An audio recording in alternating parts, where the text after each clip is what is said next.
First of all, let me say I'm very, very much delighted to be at Kakuzi. And I would like to thank the chairman, MD, and the staff of Kakuzi for hosting us this afternoon.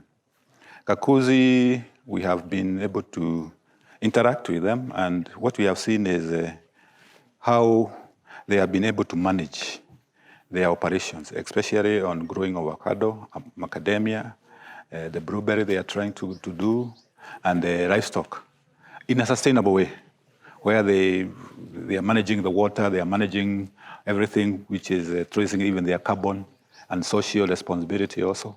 So it's a well thought out operation, and is an example which we would like, as a minister, I would like other companies, agricultural companies, to emulate in terms of how they manage their operations.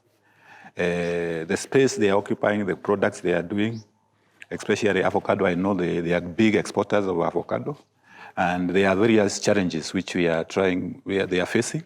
One of the major one is, apart from issues, challenges in production, is about how to transport the avocados to the market. We know what has been happening in the Middle East, and most of the sea freight have not been able to use the Suez Canal and other routes. So they are using a longer route in the southern, to the tip of South Africa. And that is causing a lot of challenges to exporters, not only mainly in this region. And because it is taking long, about extra 15 days. And the freshness of the produce is not guaranteed when it arrives in Europe. So that is a challenge, and is a global challenge which is affecting us all. What we will do is make sure that we also shorten the time, which inland transportation and all that logistics, so that we save the number of days which are being able to do that. So we will be working with them to make sure that those logistics, inland logistics are worked on, and so that we shorten. The macadamia is a good product, and they are doing very well in terms of processing the macadamia and into various products. And one of the most exciting one is the macadamia oil, which, as you all know, Kenya is importing a lot of cooking oil. We are spending almost 200 billion on cooking oil. And the government is latching up the program of making sure that we grow and produce locally cooking oil in terms of promoting products like sunflower, canola, and now macadamia. So we are very excited to see that, and we encourage them to even get more, because our farmers, especially for macadamia, can benefit a lot in terms of adding value to the macadamia. And then the issue of whether we can be able to add the value of the macadamia in the country rather than exporting the nut in shell.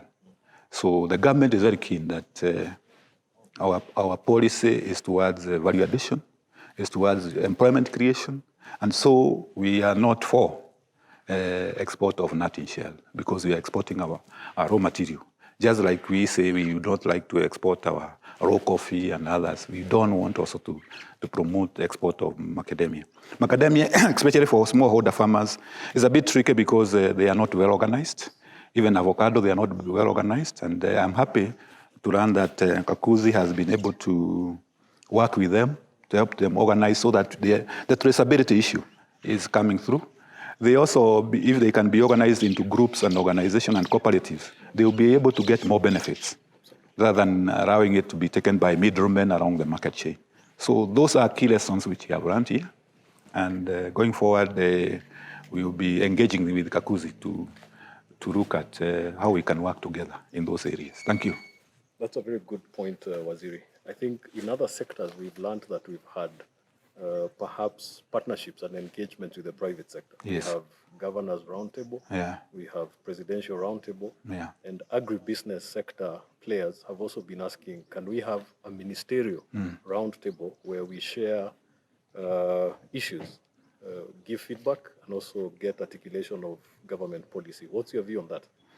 I would say I'm a very good advocate for that. When I came into office 3 months ago, we sat down with the association which represent most of the private sector players in the agriculture sector, ASNET, and we agreed that every month we are going to have a public-private dialogue, PPD. And we have at least 2 now, and I think next week we're having another one. And through that, I have learned a lot And the private sector has also been able to get what we are doing and expound on policy. Look at challenges we are facing together, like some of the administrative issues, like charges and processes. So I encourage that. And what going forward, what we are going even to do is make it even more broader, include other sector players, like, the counties have a big role to play, and also our development partners will come in. So we are going to organize those roundtables where we can even bring the other players into it. But already there is an initiative which we have started. We are meeting next Tuesday. We are going to meet again, and that's how it should be.